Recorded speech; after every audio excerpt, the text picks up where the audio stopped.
Usong-uso nga ngayon to dahil nakasalalay nga sa'yo ang iyong magiging pamasko. Kaya naman for today's video ay gagawa ako ng Christmas scratch card.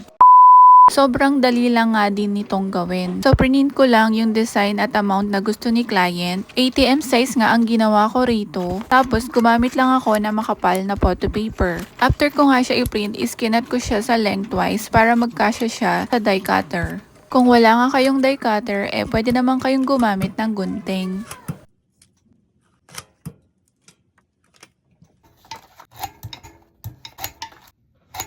Pwede nga kayong mamili ng prices, merong 1, merong 100, 5, 10, 50, 20, 1,000 pesos. At meron din namang bawi na lang next year. Tapos kayo na rin magkakabit nitong scratch. So try natin mag-scratch ng isa. Sigurado kang matutuwa ang iyong mga inaanak.